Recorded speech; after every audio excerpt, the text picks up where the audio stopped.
सभी साथियों का एक बार फिर से स्वागत है आपके अपने YouTube चैनल उत्कर्ष स्टडी पे। और दोस्तों, हम पढ़ रहे थे राजस्थान का इतिहास, और राजस्थान के इतिहास के अंतर्गत हम चौहान राजवंश के बारे में पढ़ रहे थे। और पिछली क्लास में हमने चौहानों के उत्पत्ति स्थल के बारे में पढ़ा था। इसके अलावा बिजोलिया अभिलेख और विग्रहराज चतुर्थ का अभिलेख देखा था जो अजमेर के राजपूताना म्यूजियम में रखा हुआ है। ठीक है, ये बातें हमने पिछली क्लास में की थी। आज हम पढ़ेंगे चौहान राजवंश के अंतर्गत जो राजा हुए हैं उनके बारे में पढ़ेंगे। हम किन किन राजाओं के बारे में पढ़ेंगे तो प्रारंभिक राजाओं से लेके, यानी प्रारंभिक राजा जो चौहान वंश के संस्थापक माने जाते हैं वासुदेव, उनसे लेके हम अजय राज तक पढ़ेंगे। ठीक है, जिन्होंने अजमेर नगर बसाया था और अजमेर को राजधानी बनाया था, वहाँ तक हम पढ़ेंगे। इससे पहले हम पिछली क्लास का रिवीजन कर लेते हैं। और इससे पहले यानी ये जो हमारी क्लास हुई थी वो परसों हुई थी। कल क्या हुआ था तो कल हमने इंडियन ज्योग्राफी वाली क्लास स्टार्ट की थी, जो CET एग्जाम के लिए बहुत ही महत्वपूर्ण मैंने ये क्लास स्टार्ट की थी। और इसमें हम भारत की नदियों वाला टॉपिक पढ़ रहे थे, वो भी आप जरूर देखिएगा। और आज हम पढ़ेंगे चौहान राजवंश के अंतर्गत आने वाले जो प्रारंभिक राजा हैं उनके बारे में पढ़ेंगे। लेकिन कल वाली क्लास का रिवीजन जरूरी है, तो हम कर लेते हैं। कल वाली क्या, परसों वाली क्लास का। ठीक है, तो परसों वाली क्लास में हमने पढ़ा था चौहानों के उत्पत्ति स्थल के बारे में। उत्पत्ति स्थल, चौहानों का उत्पत्ति स्थल माना जाता है पुष्कर से लेके अनंत प्रदेश के मध्य। पुष्कर अजमेर और अनंत प्रदेश जो आज का शिखर, इसके मध्य एग्जैक्ट स्थान पूछे तो स्पादलक्स इनका उत्पत्ति स्थल माना जाता है। स्पादलक्स कौन सा क्षेत्र, जो सांबर झील के आसपास का क्षेत्र है। स्पादलक्स की राजधानी क्या हुआ करती थी तो आई छत्रपुर वर्तमान नागौर। उसके बाद में प्रारंभिक राजधानी आई छत्रपुर थी, उसके बाद में सांबर बन जाती है, जिसका प्राचीन नाम शाकंभरी था। इस कारण जो चौहान राजा हुए हैं उनकी उपाधि मिलती है शाकंभरीश्वर या फिर समरी राज। ये हमने चौहानों के उत्पत्ति स्थल से बात की थी। ठीक है, इसके बाद में हमने पढ़ा था बिजोलिया अभिलेख, जो कि चौहानों के बारे में बहुत ही महत्वपूर्ण जानकारियाँ देता है।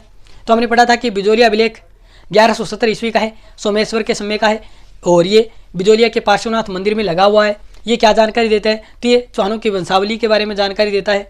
इसके अलावा ये कहता है कि इस अभिलेख में जानकारी मिलती है कि चौहानों में एक राजा हुए हैं वासुदेव, जिनके बारे में आज हम पढ़ेंगे। उन्होंने सांबर झील का निर्माण करवाया। इसके अलावा चौहानों में एक राजा और हुए हैं विग्रहराज चतुर्थ, जिन्होंने दिल्ली पर अधिकार किया, यानी दिल्ली को कैप्चर किया। उसके बाद में क्या जानकारी मिलती है तो एक शब्द मिलता है ढोहली, जिसका अर्थ होता है कि प्राचीन काल में राजाओं के द्वारा जो मंदिर निर्माण के लिए भूमि अनुदान या गांव दान में दिया जाता था उसको ढोली बोला जाता था। उसके बाद में बिजोलिया अभिलेख से और क्या जानकारी मिलती है, ये जानकारी मिलती है यानी राजस्थान के जो प्राचीन नगर है या राजस्थान के जो नगर है उनके प्राचीन नाम मिलते हैं। जैसे नागौर का आई छत्रपुर नाम मिलता है, जालोर का जावालीपुर मिलता है, और भीनमाल का श्रीमाल नाम मिलता है, बिजोलिया का विजयवली नाम मिलता है, और जो ऊपरमाल पठारी क्षेत्र है उसका नाम मिलता है उत्तमाद्री। ठीक है, इस प्रकार के नाम मिलते हैं।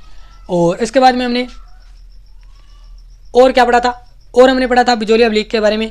बिजोलिया अभिलेख का रचयिता था गुणभद्र और उत्कीर्ण करता था गोविंद। ठीक है, तो ये हमने बिजोलिया अभिलेख के बारे में इतनी बातें की थी। उसके बाद में मैंने विग्रहराज चतुर्थ का अभिलेख पढ़ा था, जो कि वर्तमान में अजमेर के राजपूताना म्यूजियम में रखा हुआ है। ठीक है, इस अभिलेख में क्या जानकारी मिलती है तो इस अभिलेख में 4 जानकारी मिलती है। चौहानों को सूर्यवंशी बताया गया है, चौहानों को इक्ष्वाकु कुल से संबंधित बताया गया है, चौहानों को राम के पुत्र कुश का वंशज बताया गया है, और चौहानों का संबंध मालव जाति से बताया गया है। ठीक है, तो ये हमने पिछली वाली क्लास का जल्दी से रिवीजन कर लिया, लगभग 2-3 मिनट लगी होंगी। अब हम पढ़ेंगे चौहान राजवंश के अंतर्गत जो प्रारंभिक राजा हुए हैं, यानी चौहान राजवंश के संस्थापक कौन थे, यानी चौहान वंश के संस्थापक कौन थे तो वासुदेव थे। वासुदेव से लेकर हम अजय राज तक पढ़ेंगे, जिन्होंने अजमेर नगर बसाया था। ठीक है, तो अब ध्यान से आप साथ साथ में नोट्स बनाते चलिएगा। और जो राजा हुए हैं उनके बारे में एक 2 बातें हैं। ठीक है, उससे ज़्यादा बातें नहीं है। तो पहला हेडिंग लगाइए वासुदेव।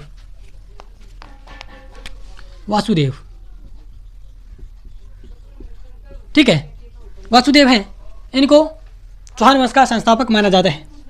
ठीक है, चौहान वंश का संस्थापक, तो साथ साथ लिखते चलिएगा। चौहान वंश का संस्थापक कौन है तो वासुदेव। अब ये तो पता चला कि चौहान वंश का संस्थापक कौन है, वासुदेव। और अब ये देखा जाए कि इसने स्थापना कब की, यानी चौहान वंश का ये संस्थापक माना जाता है, लेकिन इसने स्थापना कब की तो एक राइटर हुए हैं चंद्रशेखर। ठीक है, चंद्रशेखर नाम के राइटर हुए हैं, उनकी पुस्तक है प्रबंध कोश। ठीक है, इस पुस्तक में ये जानकारी मिलती है कि वासुदेव ने 551 ईस्वी में चौहान वंश की स्थापना की। ठीक है, तो ये जानकारी मिलती है। आप लिखते जाइए साथ साथ। इसके बाद में एक जानकारी अभी मैंने आपको बताई जो बिजोलिया अभिलेख देता है। बिजोलिया अभिलेख के अनुसार वासुदेव ने सांबर झील का निर्माण करवाया। यहाँ पे आप लिख लीजिए सांबर झील का निर्माण। ये जानकारी कहाँ से मिलती है? तो बिजोलिया अभिलेख से। कब का है? तो 1170 ईस्वी का। ठीक है, तो अब देखिए वासुदेव के बारे में इतनी बातें, एक बार रिपीट कर देता हूँ। चौहान वंश का संस्थापक माना जाता है। ठीक है, चौहान वंश का संस्थापक माना जाता है। इसने स्थापना कब की? तो राजशेखर नाम का बंदा है, वो पुस्तक प्रबंध कोश, यानी उसकी पुस्तक का प्रबंध कोश, उसमें लिखता है कि वासुदेव ने स्थापना है वो 551 ईस्वी में की थी। उसके बाद में इसने सांबर झील का निर्माण करवाया। ये जानकारी कहाँ से मिलती है? तो बिजोलिया अभिलेख जो कि 1170 ईस्वी का, उससे मिलती है। ठीक है, इसके बाद में अगला राजा होता है गुवक प्रथम। साथ साथ लिखते जाइएगा आप, बार बार ये बातें मैंने 2-3 बार कह दी, लिखते जाइएगा, बट लिखना तो है ही है। गुवक प्रथम, ठीक है, यानी वासुदेव के बाद में एक महान राजा होता है, प्रतापी राजा होता है गुवक प्रथम। ठीक है, इसके बारे में हम क्या पढ़ेंगे? तो इसके बारे में लिखिए कि यह प्रारंभ में नागभट्ट द्वितीय का सामंत था। नागभट्ट द्वितीय का सामंत। नागभट्ट द्वितीय कौन? तो ये गुर्जर प्रतिहार शासक था। जब हम गुर्जर प्रतिहार पढ़ेंगे तब हम नागभट्ट द्वितीय के बारे में बात करेंगे। तो ये गुर्जर प्रतिहार शासक नागभट्ट का सामंत हुआ करता था। कौन? गुवक प्रथम। ठीक है, लेकिन बाद में ये एक स्वतंत्र चौहान शासक बन जाता है, यानी नागभट्ट का सामंत नहीं रहता है, ये अपने अलग से क्या एक स्वतंत्र राज्य की स्थापना कर लेता है। पहले ये गुर्जर प्रतिहार शासक नागभट्ट सेकंड के अंडर आता था, यानी उसका सामंत था। तो इस प्रकार हम इसको प्रथम स्वतंत्र चौहान शासक कहते हैं। ठीक है, यानी ये पहले नागभट्ट सेकंड का सामंत था, लेकिन बाद में ये स्वतंत्र हो जाता है और इस कारण हम इसको प्रथम स्वतंत्र चौहान शासक कहते हैं। तो ये बात भी आप याद रखिएगा। और इसके अलावा नागभट्ट द्वितीय का जब ये सामंत हुआ करता था, तो जब सामंत हुआ करता था तो उस वक्त नागभट्ट सेकंड ने क्या किया? इस गुवक प्रथम को एक उपाधि दी थी, वीर की उपाधि। ठीक है, तो याद रखिएगा, नागभट्ट सेकंड ने गुवक प्रथम को कौन सी उपाधि दी थी? तो वीर की उपाधि दी थी। ठीक है, इसके बाद में और क्या जानकारी मिलती है? इसके बारे में एक रोचक सी जानकारी मिलती है कि इसने हर्षनाथ मंदिर का निर्माण करवाया। हर्षनाथ जी के मंदिर का निर्माण करवाया। कहाँ पे करवाया? तो हर्ष पर्वत या हर्ष पहाड़ी, जो कहाँ पे? रेवासा सीकर में। ठीक है, यहाँ पे इसने हर्षनाथ जी के मंदिर का निर्माण करवाया और एक उपाधि ली, हर्षराय। ठीक है, हर्षराय की उपाधि ली इसने। गुवक प्रथम ने हर्षनाथ जी के मंदिर का निर्माण करवाया। कहाँ पे? हर्ष पहाड़ी, रेवासा सीकर में। और इस कारण हर्षनाथ जी के मंदिर का निर्माण करवाया। और हर्षनाथ जी नोट लगा के आप लिख लीजिए, चौहानों के क्या है? कुल देवता। चौहानों के कुल देवता कौन है? तो कौन है? हर्षनाथ जी। ठीक है, चौहानों के कुल देवता हैं। तो गुवक प्रथम के बारे में इतनी बातें हैं, आप लिख लीजिए, रिपीट नहीं करूँगा मैं। ठीक है, रिपीट कर ही देता हूँ। प्रथम स्वतंत्र चौहान शासक है। प्रारंभ में ये नागभट्ट सेकंड का सामंत हुआ करता था। नागभट्ट सेकंड कौन था? तो गुर्जर प्रतिहार शासक था। और गुर्जर प्रतिहार शासक नागभट्ट सेकंड ने इसको वीर की उपाधि दी थी और इसने हर्षनाथ जी के मंदिर का निर्माण करवाया। कहाँ पे? रेवासा सीकर में, जो कि चौहानों के कुल देवता माने जाते हैं। और एक उपाधि ली हर्षराय की। ठीक है, तो ये गुवक प्रथम कंप्लीट हो गया। इसके बाद में अगला राजा नाम आता है चंदनराज का। चंदनराज। ठीक है, चंदनराज के बारे में एक ही बात है, वो भी इसके बारे में नहीं है, इसकी रानी आत्मप्रभा के बारे में है। ठीक है, यानी चंदनराज की रानी हुआ करती थी आत्मप्रभा। ठीक है, और ये भगवान शिव की भगतिन थी। ठीक है, यानी उनकी पूजा किया करती थी। और भगवान शिव को आप सभी जानते हैं रुद्र कहा जाता है, तो इस कारण इसका एक नाम और मिलता है, रुद्राणी। ठीक है, कहते हैं कि जो चंदनराज की रानी थी आत्मप्रभा या रुद्राणी, वो कहते हैं कि योग क्रिया में निपुण थी। ठीक है, और ये भगवान शिव की भगतिन थी और ये भगवान शिव की पूजा करती थी। और पुष्कर झील के किनारे रोज 1000 दीपक है वो जलाया करती थी। कितने दीपक? 1000 दीपक। कहाँ पे? पुष्कर के किनारे। ठीक है, तो इतनी बात है चंदनराज के बारे में। यानी चंदनराज की एक रानी है आतमप्रभा या रुद्राणी, जो कि योग क्रिया में निपुण है, शिव की भक्ति है, इस कारण ये शिव की पूजा करती है और प्रतिदिन 1000 दीपक है वो पुष्कर के किनारे जलाती है। ठीक है, इसके बाद में अगला राजा देखिए, वाकपति राज। वाकपति राज जो कि दुर्लभ राज का पुत्र था, वाकपति राज। हम मुख्य राजाओं के बारे में बात कर रहे हैं। ठीक है, वाकपति राज के बारे में हम पढ़ेंगे, क्या जानकारी मिलती है। तो इसे 188 युद्धों का विजेता कहा जाता है। ये जानकारी यानी 188 युद्धों का विजेता, ये जानकारी हमें कहाँ से मिलती है? तो ये पृथ्वीराज विजय से मिलती है। पृथ्वीराज विजय जो कि चौहानों को सूर्यवंशी बताती है। इसके रचयिता कौन है? ज्यानक। यानी पृथ्वीराज विजय है वो किसने लिखी? ज्यानक ने लिखी थी। और ये जो पुस्तक है ये जानकारी देती है कि वाकपति राज है उसको 188 युद्धों का विजेता कहा जाता है। ठीक है, याद रखिएगा। तो सीधा सीधा क्वेश्चन कई बार आ सकता है कि 188 युद्धों का विजेता किसे कहा जाता है? तो वाकपति राज को। और वाकपति राज के बारे में और क्या जानकारी है? तो इसका एक पुत्र था लक्ष्मण सिंह, या जिसको हम लखन सिंह कहते हैं। ठीक है, राजस्थानी भाषा में। तो लक्ष्मण सिंह ने क्या किया?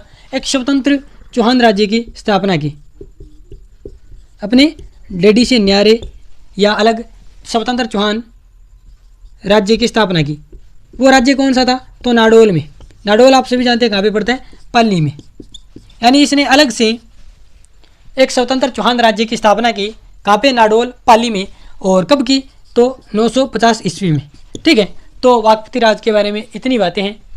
यानी इसे पृथ्वीराज विजय में 188 युद्धों का विजेता कहा गया है। और इसके पुत्र लक्ष्मण सिंह या लखन सिंह ने एक स्वतंत्र चौहान राज्य की स्थापना की नाडोल, पाली में। कब?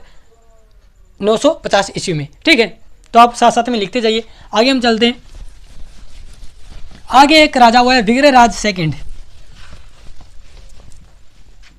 विग्रहराज सेकंड नाम का। विग्रहराज सेकंड के बारे में हम क्या पढ़ेंगे? तो विग्रहराज सेकंड के बारे में हम पढ़ेंगे कि इसने गुजरात के चालुक्य राजा मूलराज फर्स्ट को हराया था। मूलराज फर्स्ट या प्रथम को हराया था। किसने? विग्रहराज सेकंड ने। गुजरात के राजा चालुक्य, यानी गुजरात का जो चालुक्य नरेश है, मूलराज फर्स्ट, उसको हराया। और कहते हैं कि जब ये गुजरात में इसको हराता है और ये विग्रहराज सेकंड बड़ोच में आशापुरा माता का मंदिर का निर्माण करवाता है। कहाँ पे? बड़ोच। बड़ोच कहाँ पे पड़ता है? गुजरात में। यहाँ पे ये आशापुरा माता मंदिर का निर्माण करवाता है। मंदिर का निर्माण। ठीक है, और याद रखने वाली बात यह है कि जो आशापुरा माता है वो चौहानों की कुल देवी है। चौहानों की कुल देवी। ठीक है, यानी जिस प्रकार चौहानों के कुल देवता कौन है? तो हर्षनाथ जी, जबकि चौहानों की कुल देवी है आशापुरा माता। ठीक है, और आशापुरा माता का मंदिर ये बड़ोच में विग्रहराज सेकंड ने बनवाया या बनाया था। इसके बाद में हम पढ़ते हैं विग्रहराज सेकंड के बारे में इतनी बातें। यानी गुजरात के चालुक्य नरेश मूलराज फर्स्ट को हराया और वहाँ पे बड़ोच जो कि गुजरात में पड़ता है,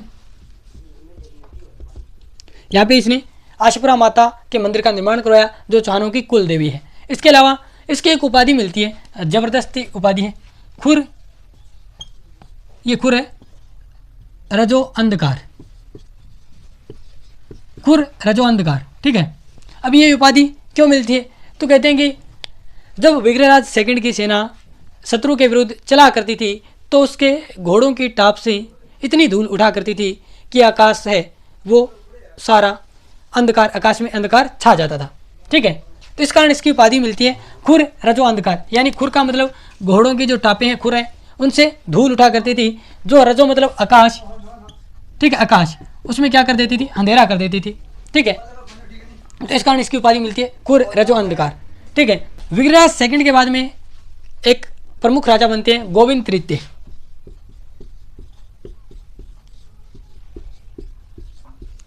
ठीक है। गोविंद तृतीय के बारे में, गोविंद तृतीय की उपाधि मिलती है वेरी घट। ये उपाधि इनको क्यों दी गई? वेरी घट। तो ये वेरी घट का मतलब क्या होता है? शत्रुओं का संहार करने वाला, शत्रुओं का संहार करने वाला या सहारक, संहारक। ठीक है। अब जैसे वेरी का मतलब शत्रु आप समझते हैं, यानी हम कह देते हैं कि के वेरी बन गयो। ठीक है। तो इसका मतलब वेरी का मतलब शत्रु, तो यानी शत्रुओं का संहार करने वाला या शत्रुओं का संहारक, इनकी उपाधि मिलती है वेरी घट। ये किस पुस्तक में मिलती है? तो पृथ्वीराज विजय, यानी ये वही पुस्तक है पृथ्वीराज विजय जो जानक ने लिखी थी। और ये पुस्तक जानकारी हमें देती है कि जो वाकपति राज है उसको 188 युद्धों का विजेता कहा जाता है। इसी पुस्तक में जानकारी मिलती है गोविंद तृतीय के बारे में, और इसकी एक उपाधि मिलती है वेरी घट। ठीक है, याद रखिएगा। इसके बाद में गोविंद तृतीय के बारे में फरिश्ता लिखता है। फरिश्ता दो की एक मुस्लिम राइटर हुआ है, सॉरी इतिहासकार हुआ है, राइटर क्या, ये लिखता है कि गोविंद तृतीय ने जो गजनी का शासक था उसको मारवाड़ क्रॉस नहीं करने दिया, यानी मारवाड़ से आगे नहीं बढ़ने दिया। तो याद रखिएगा, फरिश्ता लिखता है कि गोविंद तृतीय ने गजनी शासक कोई था उस समय, उसको मारवाड़ क्रॉस नहीं करने दिया। ठीक है, यानी मारवाड़ क्रॉस नहीं करने दिया। तो इतनी जानकारी मिलती है गोविंद तृतीय के बारे में। ठीक है। अब अगला राजा कौन बनता है गोविंद तृतीय के बाद में? तो हम उसके बारे में पढ़ते हैं। गोविंद तृतीय के बाद में जो अगला राजा बनता है वो मुख्य रूप से हम पढ़ते हैं अजय राज के बारे में। ठीक है, अजय राज के बारे में हम पढ़ते हैं। अजय राज, और अजय राज के बारे में हम पढ़ेंगे, और अजय राज से ही जो चौहानों का जो कंटिन्यू हमें क्रम मिलता है। जैसे अजय राजा है वो 1113 में राजा बनते हैं और ये 1133 तक रहते हैं। ठीक है। अब आगे हमें कंटिन्यू क्रम मिलेगा। अजय राज के बाद में अरुणराज, विग्रहराज चतुर्थ, इस प्रकार जो हमें क्रम मिलता जाएगा। तो अजय राज कौन थे? तो ये पृथ्वीराज प्रथम के पुत्र थे। अब याद रखने वाली बात है, क्योंकि पृथ्वीराज 3 हुए, Prithviraj first, Prithviraj second, Prithviraj third. और जो हम पढ़ते हैं एक महान राजा हुए हैं, अंतिम हिंदू सम्राट जिनको कहा जाता है, वो कौन से हैं? पृथ्वीराज चौहान तृतीय। ठीक है, ये फर्स्ट है। तो आपसे पूछ लिया जाए, एग्जाम में आ जाए कि अजय राज के पिताजी का क्या नाम था, तो वहाँ पे लिख दिया, वो आपको मिले Prithviraj first, Prithviraj second, Prithviraj third, Prithviraj fourth. वहाँ पे कन्फ्यूजन हो जाती है। तो इसलिए याद रखिएगा पृथ्वीराज फर्स्ट हैं, उनके पुत्र थे कौन? अजय राज। ठीक है।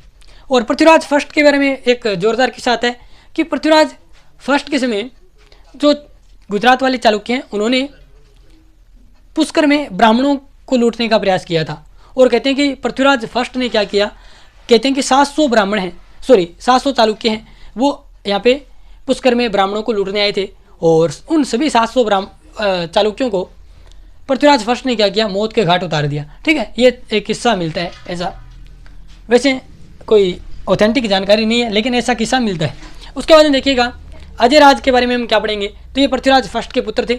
और क्या जानकारी मिलती है, या और क्या जानकारी इनके बारे में मिलती है?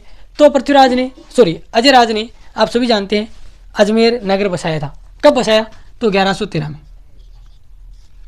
अजमेर नगर बसाया, जिसे हम अजय मेरू कहते हैं। ठीक है, अजय मेरू या अजमेर नगर बसाया, और इसको राजधानी भी मनाया। अब और कहते हैं कि पृथ्वीराज, यहाँ पे मैं मिटो ही देता हूँ, साथ में आपने लिख लिया होगा। तो और इनके बारे में जानकारी मिलती है कि अजय राज ने अजमेर में कोई पार्श्वनाथ मंदिर था। ठीक है, वहाँ पे सुवर्ण कलश भेंट किया, मतलब सोने का कलश चढ़ाया मंदिर में। और इसके अलावा कहते हैं कि जो जैन धर्म है उसकी 2 शाखाएं हैं, यानी जैन धर्म है उसकी 2 शाखाएं हैं, एक तो दिगंबर, एक श्वेतांबर। तो कहते हैं कि इनके समय जैन धर्म की जो 2 शाखाएं हैं, दिगंबर और श्वेतांबर, इनके मध्य शास्त्रार्थ होता है। इनके मध्य क्या होता है? शास्त्रार्थ। शास्त्रार्थ क्या होता है? यानी डिबेट। और जब जैन धर्म की 2 शाखाएं दिगंबर और श्वेतांबर के मध्य शास्त्रार्थ होता है, तो इस शास्त्रार्थ या डिबेट की जो अध्यक्षता करते हैं वो करते हैं अजयराज। ठीक है, यानी अजयराज के द्वारा इस शास्त्रार्थ की अध्यक्षता की जाती है। इसके बाद में अजयराज ने अपनी पत्नी के नाम पे सिक्के भी चलाए थे, चांदी और तांबे के। यानी अब यहाँ पे क्वेश्चन बहुत ही इंपॉर्टेंट बनता है कि चौहानों का जो प्रथम राजा या शासक जिसने सिक्के चलाए तो वो कौन था? अजयराज। और ये सिक्के कैसे चलाए? चांदी और तांबे के। और इन सिक्कों पर अपनी पत्नी या रानी सोमल देवी का नाम लिखा। ठीक है, कई जगह सोमलवती नाम भी मिलता है, तो आप याद रखिएगा। यानी चौहानों में प्रथम शासक अजयराज थे जिन्होंने सिक्के चलाए चांदी व तांबे के, और उन्होंने अपनी पत्नी का नाम या रानी का नाम लिखवाया इन सिक्कों पर, और उनकी रानी का नाम क्या था? सोमल देवी। ठीक है, ये जानकारी मिलती है। इसके अलावा कहते हैं कि अजयराज ने मालवा पे अटैक किया और मालवा के राजा नरवर्मन को हराया। ठीक है, और इसी प्रकार अजयराज ने जो गुजरात के चालुक्य थे उन पे अटैक किया, और उस समय चालुक्य राजा मूलराज सेकंड को हराया। याद कीजिए, मूलराज फर्स्ट को किसने हराया था? विग्रहराज सेकंड ने हराया था। ठीक है, विग्रहराज सेकंड ने गुजरात के चालुक्य राजा मूलराज फर्स्ट को हराया था, जबकि अजयराज ने किसको हराया? मूलराज सेकंड को। ठीक है, तो ये इतनी जानकारियां हैं वो अजयराज के बारे में मिलती है। अजयराज इंपॉर्टेंट राजा हैं, इनके बारे में फिर से देख लेते हैं। अजयराज जो कि पृथ्वीराज प्रथम के पुत्र थे, और इन्होंने 1113 में अजमेर या अजयमेरू नगर बसाया और इसको राजधानी बनाया। और इसके अलावा इन्होंने अजमेर में स्थित पार्श्वनाथ मंदिर में सुवर्ण कलश भेंट किया, और जैन धर्म की जो 2 शाखाएं हैं दिगंबर और श्वेतांबर, उनके मध्य होने वाले शास्त्रार्थ की अध्यक्षता की। ठीक है, इसके अलावा चांदी व तांबे के सिक्के चलाए और उन पर अपनी रानी सोमल देवी या सोमलवती का नाम लिखवाया, और चौहानों का प्रथम शासक था जिसने सिक्के चलाए। जिस प्रकार मेवाड़ में हम पढ़ते हैं बप्पा राहुल, जिन्होंने सोने के सिक्के चलाए थे, प्रथम शासक थे मेवाड़ के। ठीक है, इसी प्रकार ये चौहानों के प्रथम शासक माने जाते हैं जिन्होंने सिक्के चलाए। इसके अलावा इन्होंने मालवा पे अटैक किया और नरवर्मन को हराया, और गुजरात के राजा जो चालुक्य राजा है मूलराज सेकंड, उन पर आक्रमण किया और उनको भी पराजित किया। इसके बाद में लास्ट में कहते हैं कि ये सन्यासी बन जाते हैं, यानी संन्यास ग्रहण कर लेते हैं, और अपने पुत्र अर्णोराज को ये सारा जो शासन भार है वो संभाल कर आप पुष्कर के वनों में चले जाते हैं, जंगलों में, अरण्य में चले जाते हैं। तो आज हमने अजयराज तक कंप्लीट राजा पढ़े, और मैंने आपको फुल डिटेल से पढ़ा दिया, और अगली वाली क्लास में हम पढ़ेंगे अर्णोराज, विग्रहराज, चतुर्थ, उनके बारे में पढ़ेंगे। तो ये क्लास आपको कैसी लगी आप कमेंट बॉक्स में बताइएगा, और मैं और क्या क्या सुधार कर सकता हूँ आप प्लीज़ मुझे बताइएगा। और कई बार उच्चारण में थोड़ी दिक्कत होती है मुझे, ठीक है, तो इसके लिए मुझे माफ़ कीजिएगा आप, और कमेंट बॉक्स में ज़रूर बताइएगा क्लास आपको कैसी लगी। तो दोस्तों मिलते हैं नेक्स्ट वीडियो में, धन्यवाद।